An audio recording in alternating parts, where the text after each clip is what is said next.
Jangan lupa like, comment, and subscribe.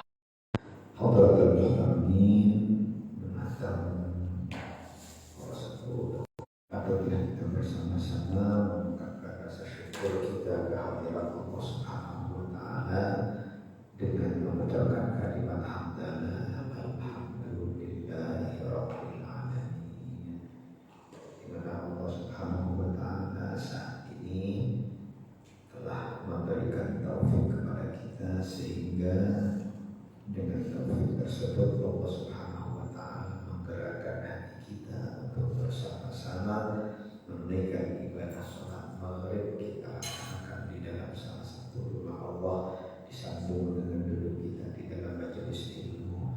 Kebaikan demi kebaikan yang kita lakukan semata karena taufik dari Allah Subhanahu wa Ta'ala ini, kita berharap semoga Allah Subhanahu wa Ta'ala senantiasa membimbing kita di jalan yang diridhoi oleh Allah Subhanahu wa Ta'ala, dan mudah-mudahan kita semuanya dipererat oleh Allah hubungan kita dengan manusia yang dicintai oleh Allah, junjungan kita Nabi besar Muhammad sallallahu alaihi wasallam.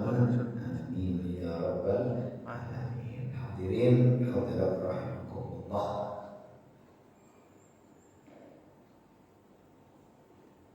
Bulan atau malam yang paling istimewa bagi umat Islam itu sebenarnya bukan malam Lailatul Qadar.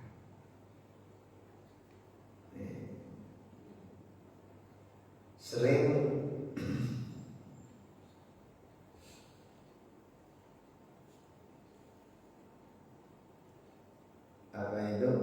kita dengar tentang keutamaan daripada malam Lailatul Qadar, di mana amal ibadah yang dilakukan di malam tersebut nilainya seperti beribadah kepada Allah selama 1000 bulan atau 83 tahun lebih. Cuma kita kadang-kadang tidak sadar, sehingga ketika kita mendengar penjelasan tentang Lailatul Qadar, keistimewaannya sedemikian rupa, akhirnya kita meyakini seakan-akan Lailatul Qadar itu adalah malam yang paling istimewa yang telah diberikan oleh Allah untuk kita umat Nabi Muhammad sallallahu alaihi wasallam. Kita tidak memungkiri tentang kemuliaan Lailatul Qadar. Kita tidak mengingkari, kita pun juga mengakui tentang keutamaan Lailatul Qadar. Tapi kita gak sadar adanya Lailatul Qadar itu karena adanya Rabiul Awal. Di dalam Rabiul Awal disitulah bulan dilahirkan sosok manusia yang paling dicintai oleh Allah Subhanahu wa Ta'ala, yaitu junjungan kita Nabi Muhammad sallallahu alaihi wasallam. Nah, berkat kelahiran beliaulah akhirnya ada yang namanya Lailatul Qadar. Andai kata tidak berkat kelahiran beliau, kapan kita menemukan Lailatul Qadar? Makanya kadang-kadang jadi anak itu merasa paling hebat di hadapan orang tuanya. Jangan. Kita jadi hebat itu karena orang tua kita. Tanpa orang tua kita, mana bisa kita jadi anak yang hebat? Nih kan? Munculnya Lailatul Qadar,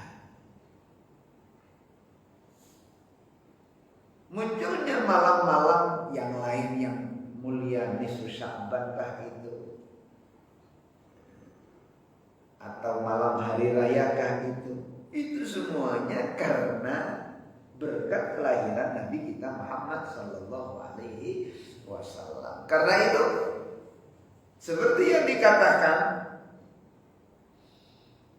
dalam Zarah Asyarwani, bahwasanya malam yang paling istimewa bagi umat Nabi Muhammad sallallahu alaihi wasallam adalah malam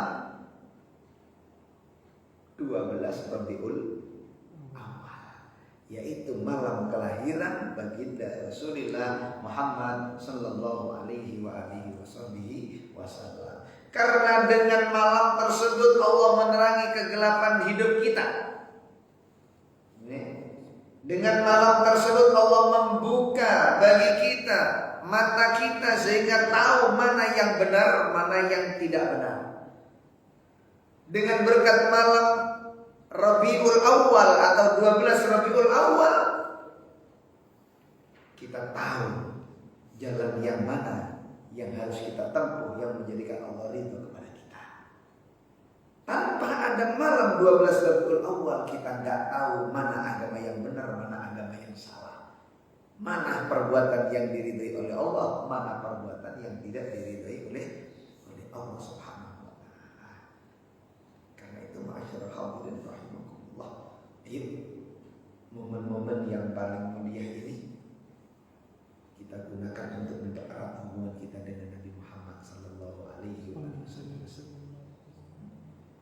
Beliau adalah sosok manusia tapi tidak seperti manusia pada umumnya. Menungso tapi duduk menungso gini. Aneh. Bukan aneh, memang nyata. Manusia tapi bukan manusia. Ada manusia yang keringatnya itu baunya semakin banyak semakin harum. Nah, keringatnya nih bisa digunakan untuk parfum.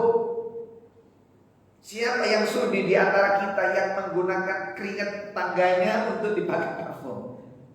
Jangan dipakai parfum. Kita mencium baunya saja sudah menutup hidung. Salipan mawon kita nutup ero. Kadang-kadang ngeluh sirai. Tang abu kere tang abu ketiak tang. Gak ada.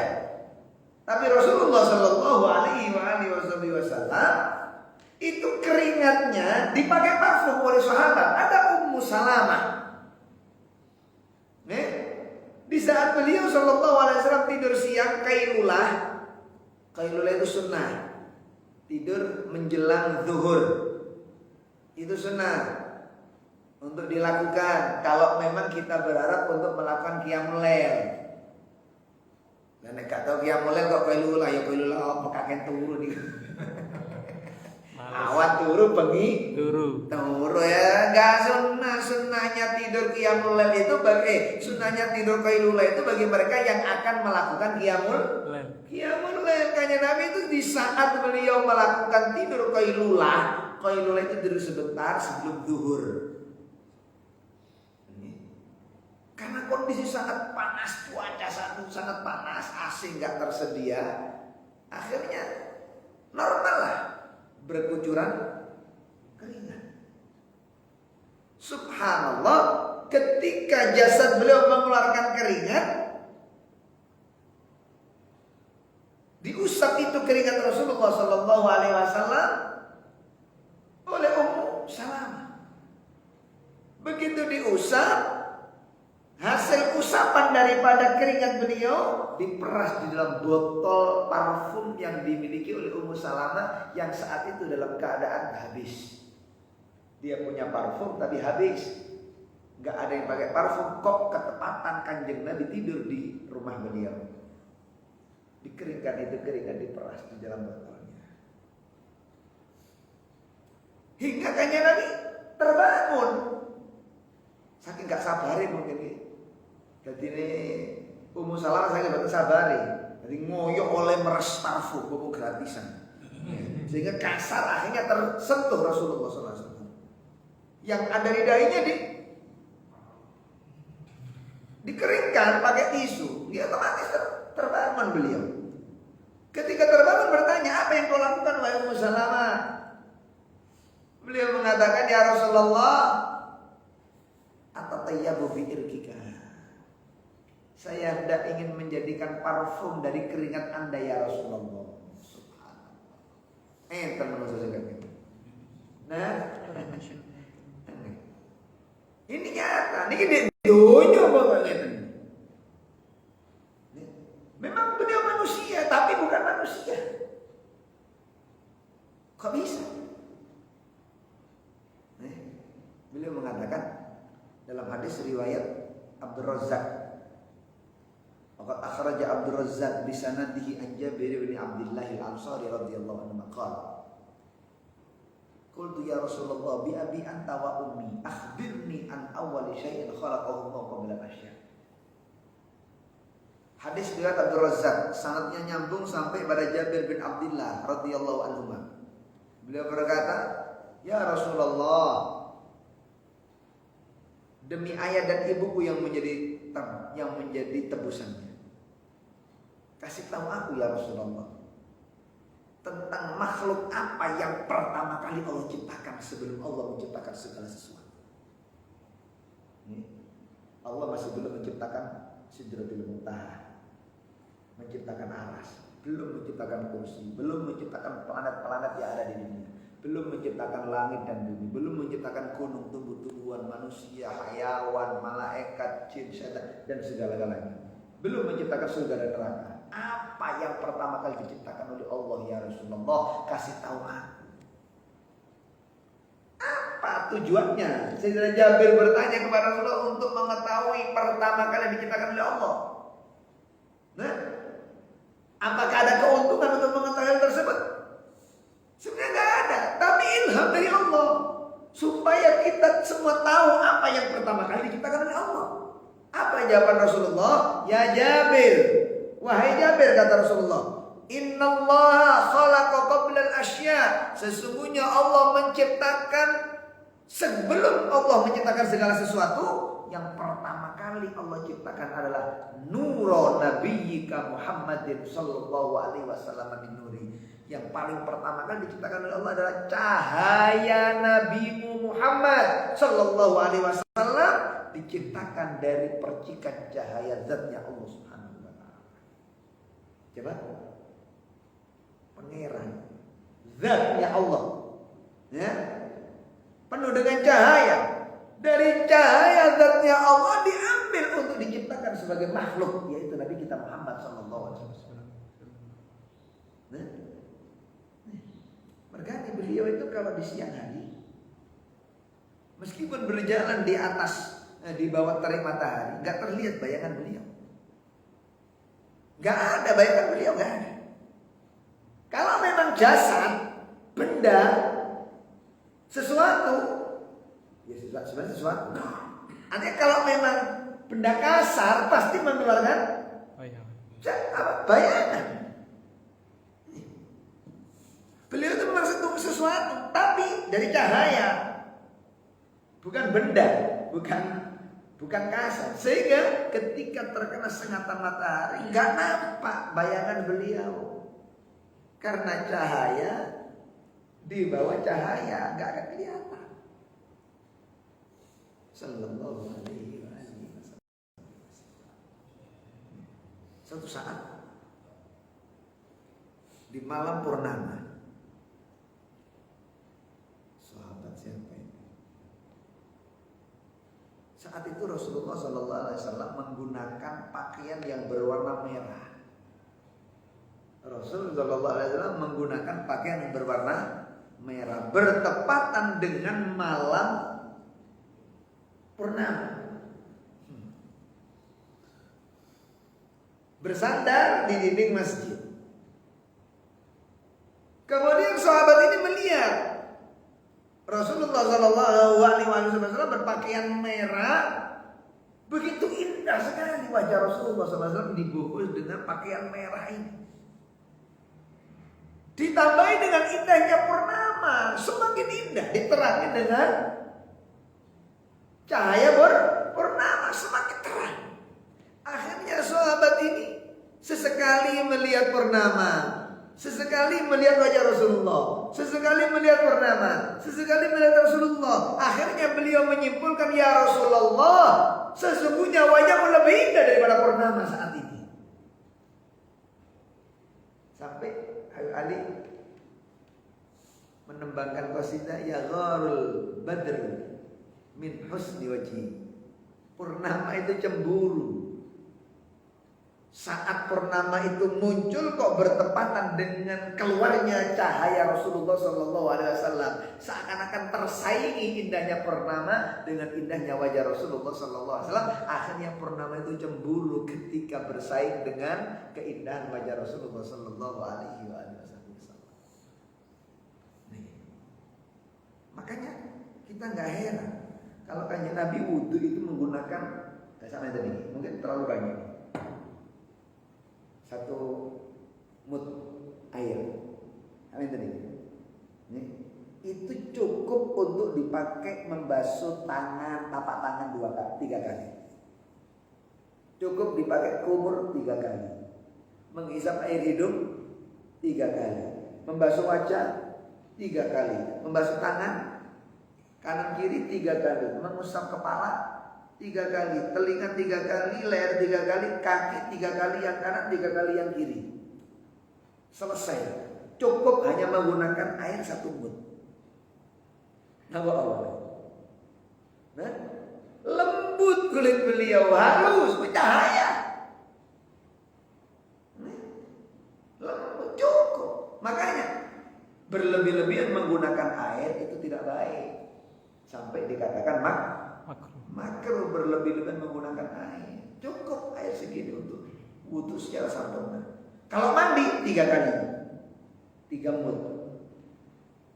Cukup dipakai mandi. Rata.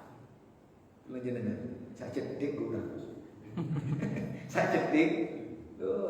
Lah, banyu digambar iki nyantol iki gak mili.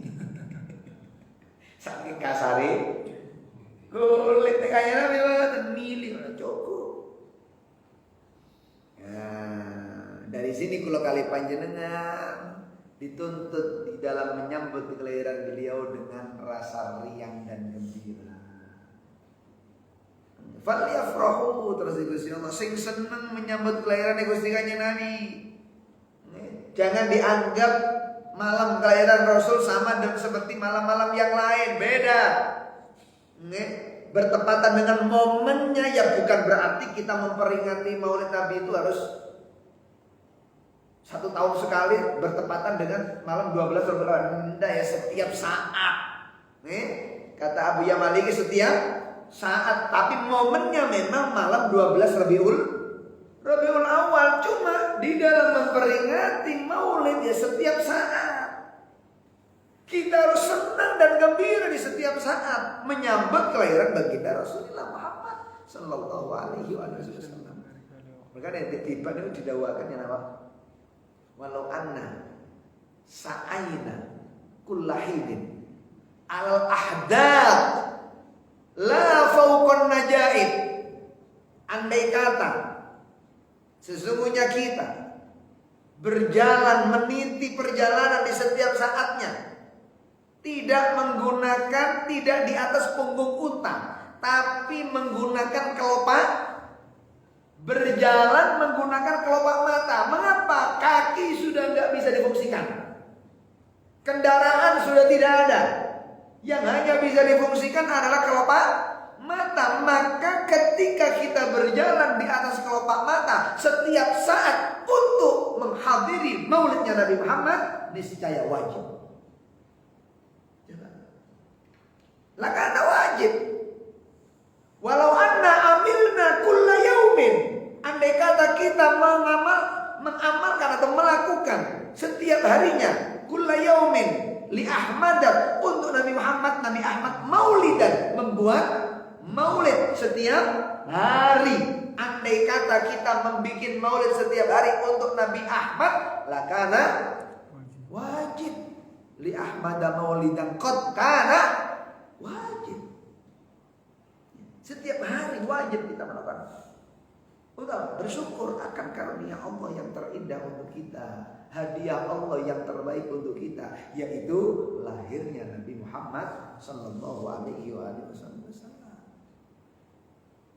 Makanya harus selalu riang kita itu menjadi umat Nabi Muhammad. Nama awalnya karena setiap setiap saatnya kita menyambut kelahiran beliau harus bahagia. Falyafrahu qul bi fadlillahi wa bi rahmatihi fabidzalika falyafrahu. Katakan wahai Muhammad, dengan anugerah Allah, dengan kasih sayang Allah, dengan rahmat Allah, dengan keduanya tersebut hendaklah mereka itu bersenang ria. Ulama ahli tafsir banyak mengatakan yang dimaksud dengan rahmat Allah di situ adalah kelahiran Nabi Muhammad sallallahu alaihi wasallam. Karena itu menyambut kelahiran Nabi Muhammad, Anda semuanya harus berbahagia dan riang. Nama Gusti kalau butuh senang, wa khairun mimma yajma'un. Ya. Rasa senang niki lho jare Gusti Allah luwih istimewa, luwih mahal daripada yang mereka kumpulkan. Mereka mengumpulkan batu bara, mereka mengumpulkan tambang emas, tambang merah, atau minyak, atau segala-galanya. Mereka mengumpulkan harta kekayaan yang melimpah dibandingkan dengan rasa senang panjenengan menyambut kelahiran Gusti Kanjeng Nabi. Rasa senang panjenengan lebih mahal nilainya di sisi Allah Subhanahu wa taala. Istimewa. Ini kekayaan kita sebenarnya. Ini kekayaan kita sebenarnya.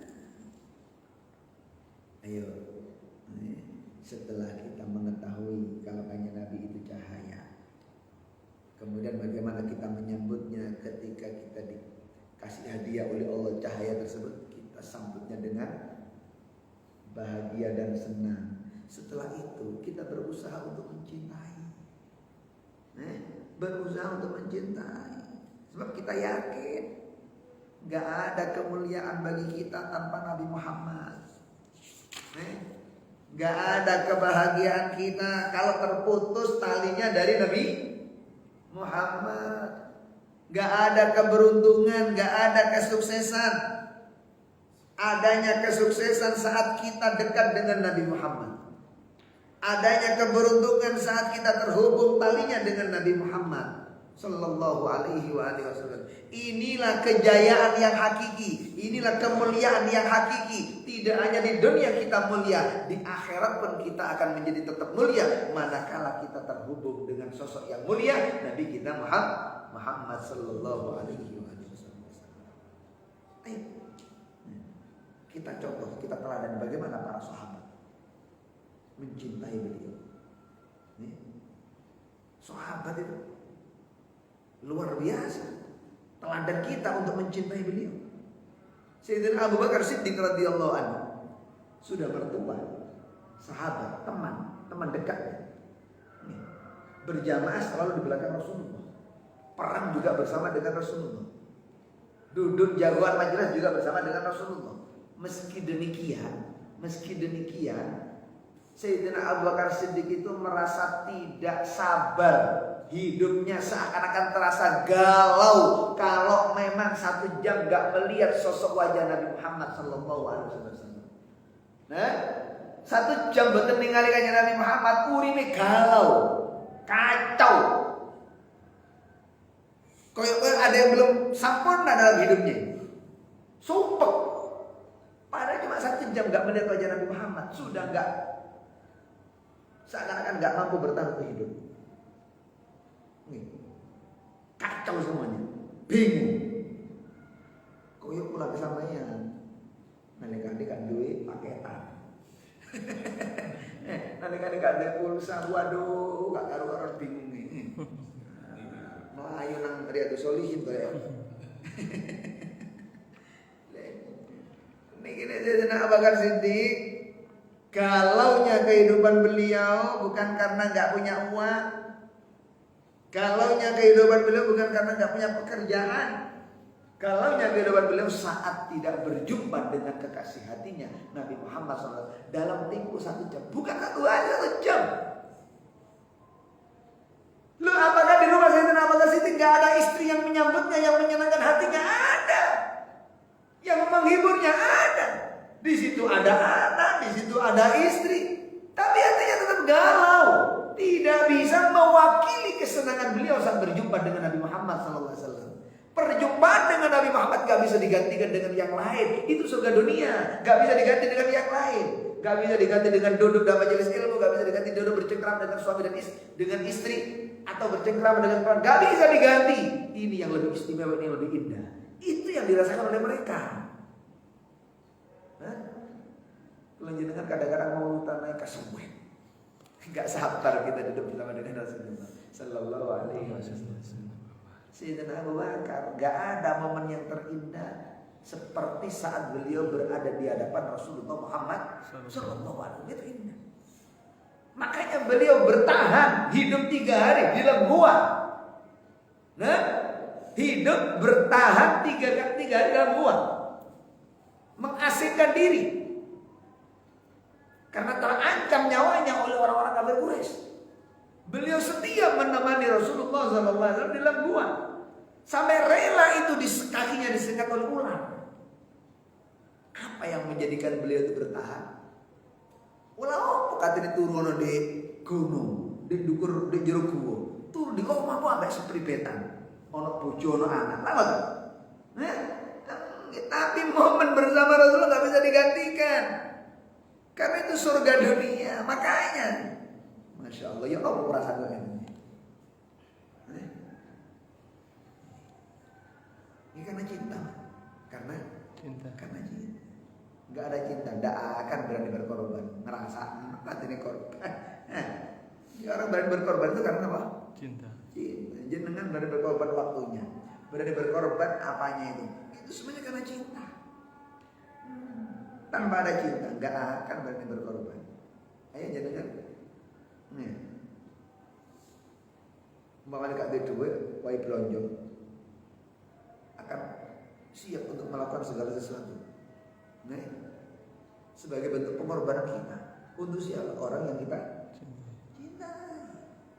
Kan duit diutang-utang, ya makanya tanggung jawabnya. Itu kan faktor cinta. Barang cinta. Yang berat jadi ringan, yang jauh jadi dekat. Gak ada orang cinta gelisah itu gak ada. Sama takut akan, kau usah takut nomor sama rasa di waktu nanyar ya. Nah, guyut dong.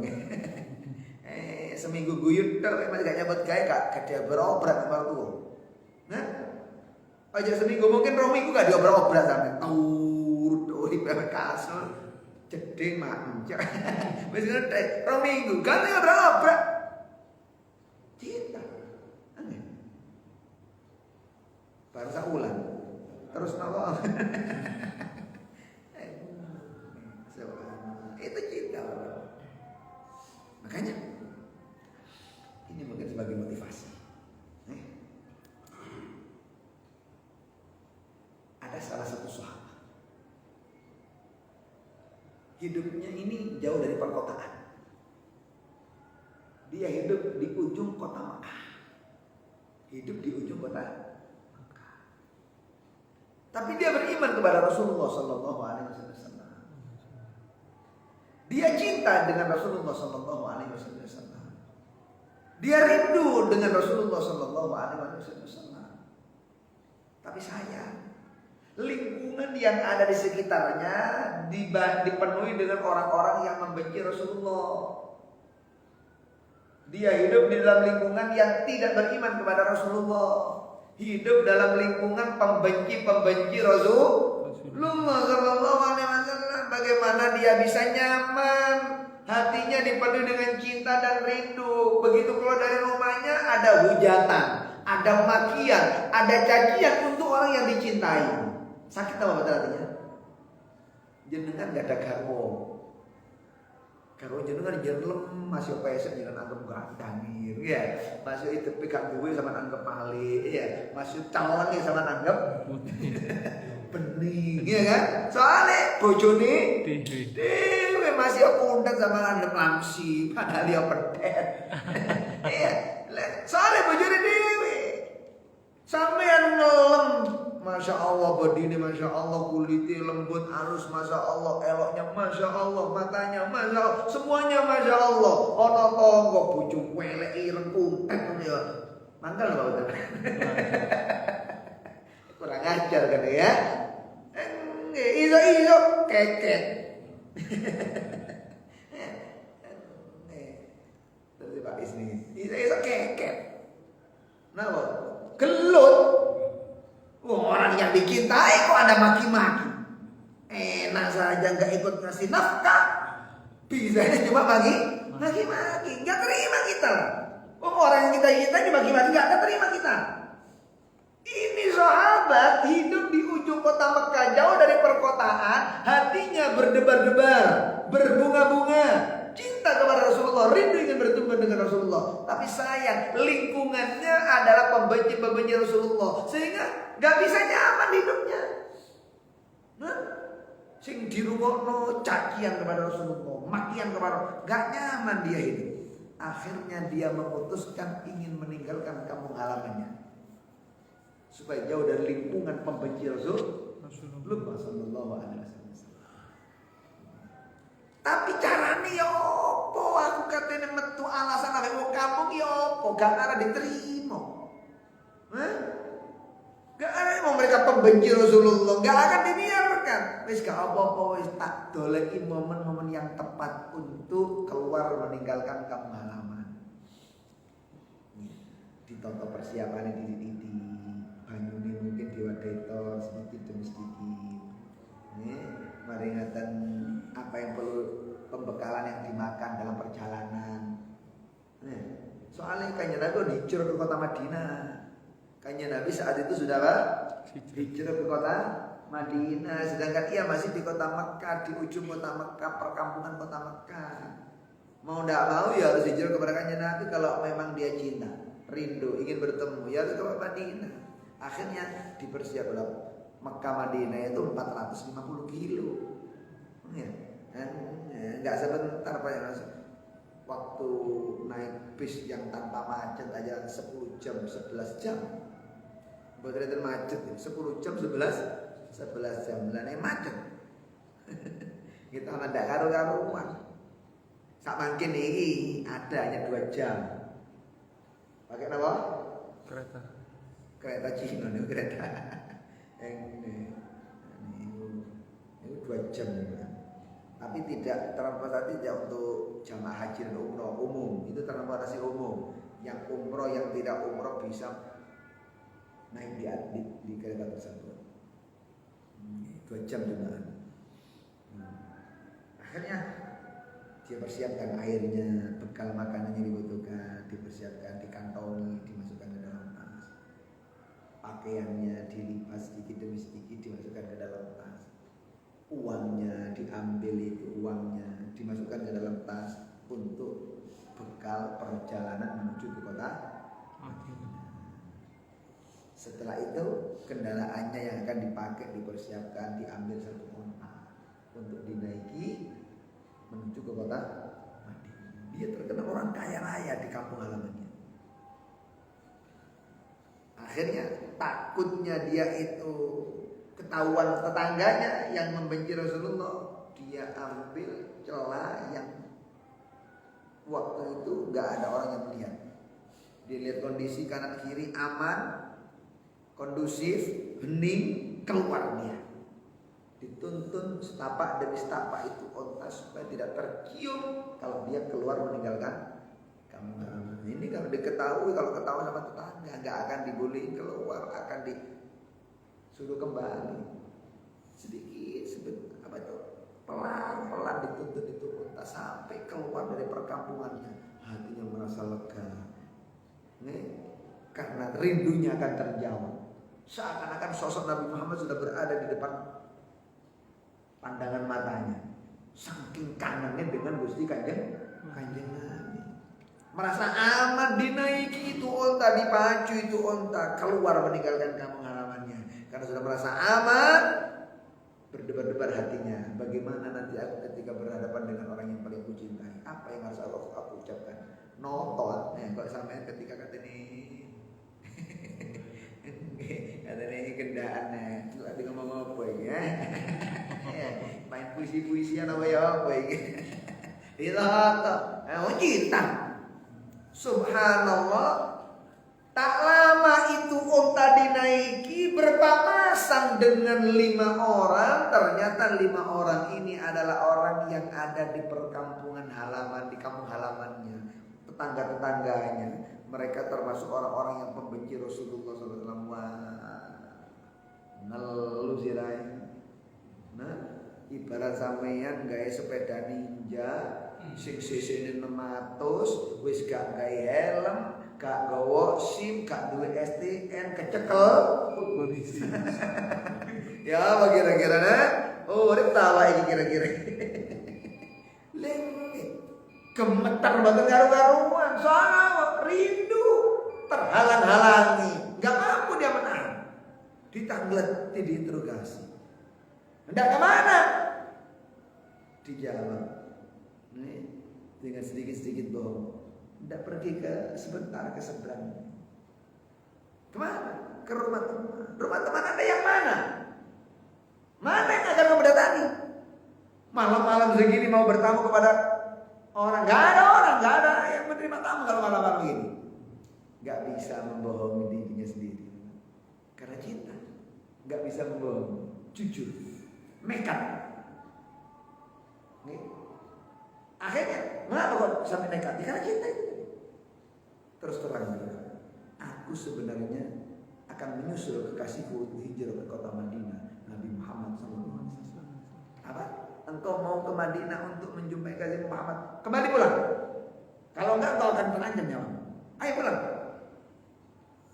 Kata sahabat tersebut, apa untungnya Anda melarang saya untuk ke kota Madinah? Saya kembali ke kampung halaman, Anda enggak teruntungkan.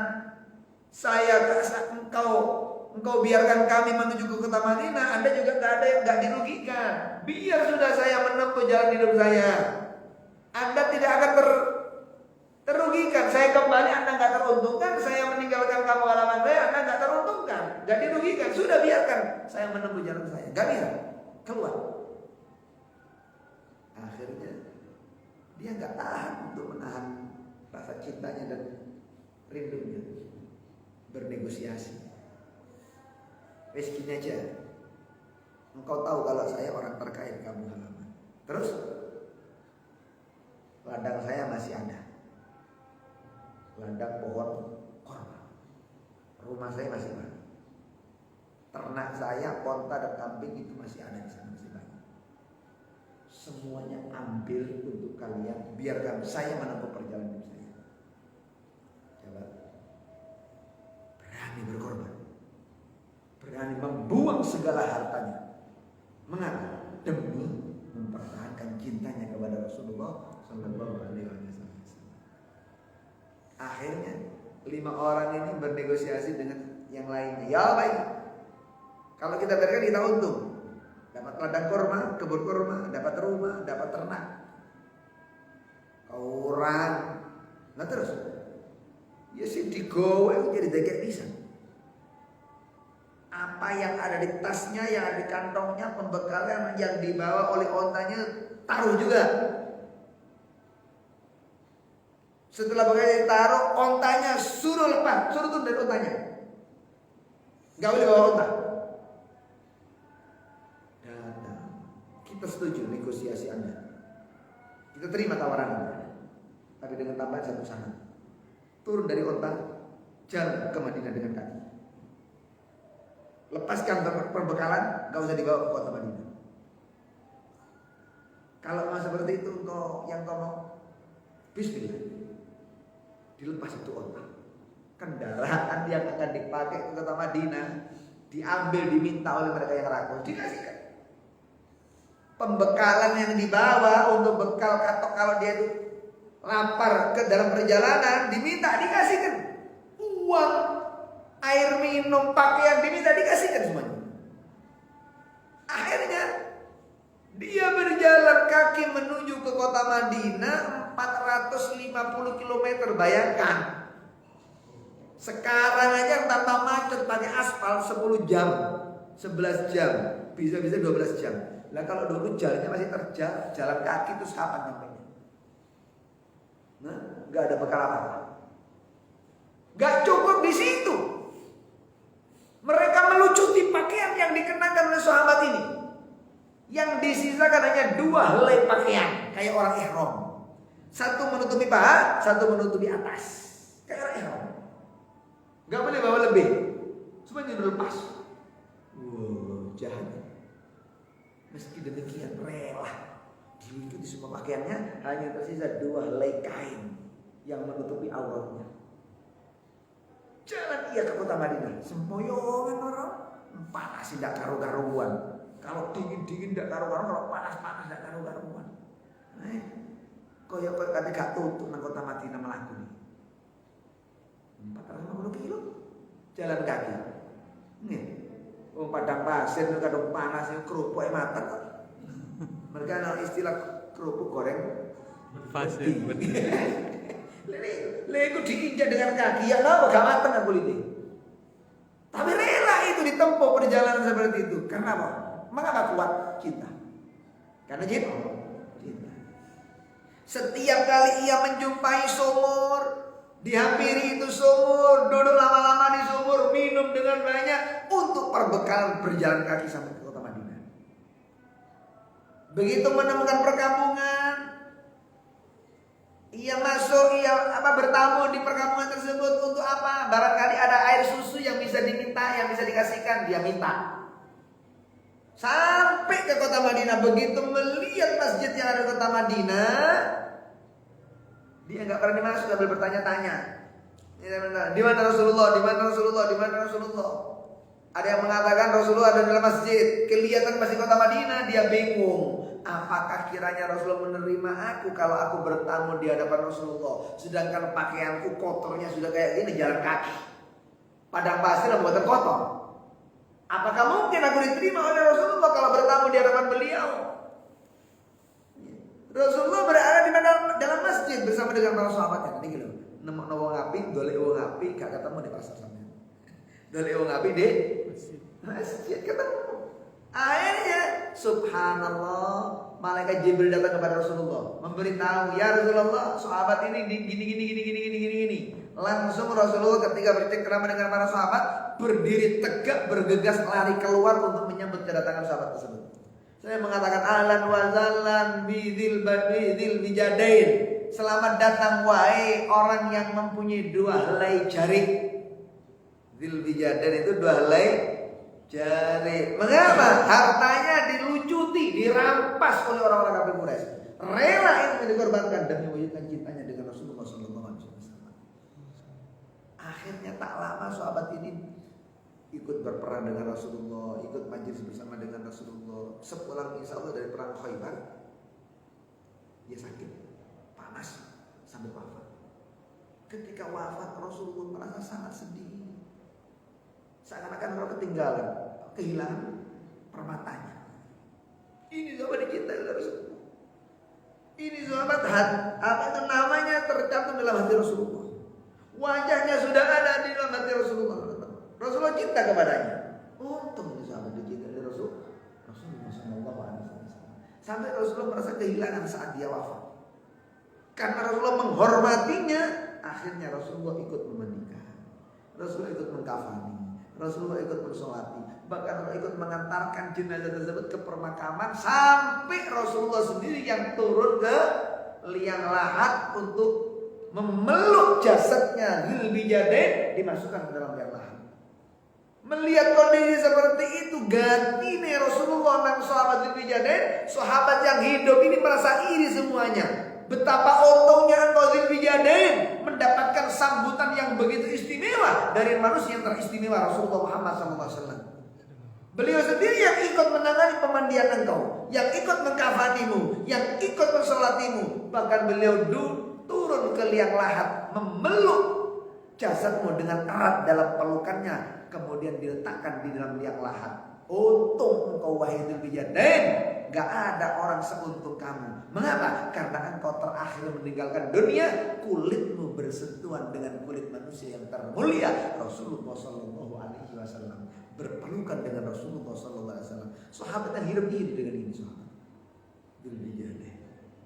Setelah selesai pemakaman, Rasulullah berdoa, Allahumma inni amsaitu anhu radin fardan.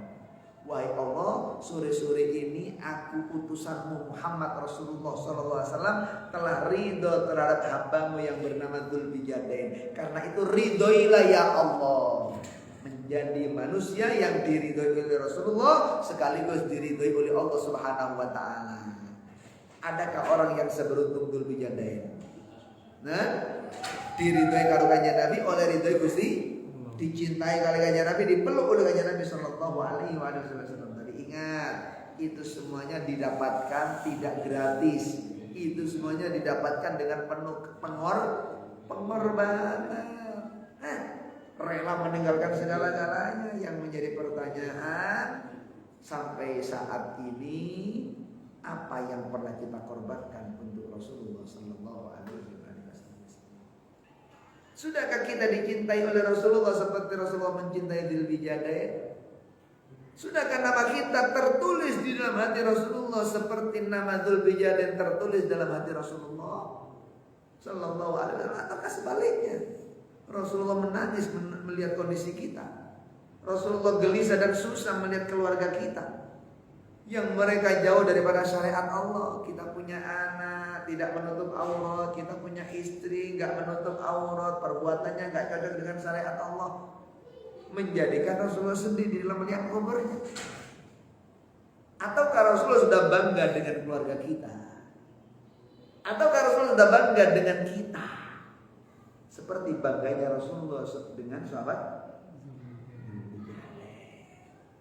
Ayo hadirin rahimahullah, momen yang paling indah ini kita manfaatkan untuk menumbuh kembangkan rasa cinta dan rindu kita dengan Rasulullah sallallahu alaihi wasallam, karena tidak ada kemuliaan, tidak ada kejayaan, tidak ada keberuntungan, tidak ada kemenangan, tidak ada kehormatan, tidak ada kemuliaan dunia dan akhirat melebihi di saat kita terhubung dengan manusia yang termulia Rasulullah Muhammad sallallahu alaihi wasallam.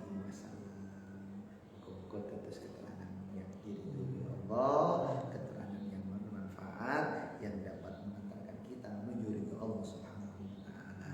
Amin ya rabbal alamin. Bisirri asraril Fatihah.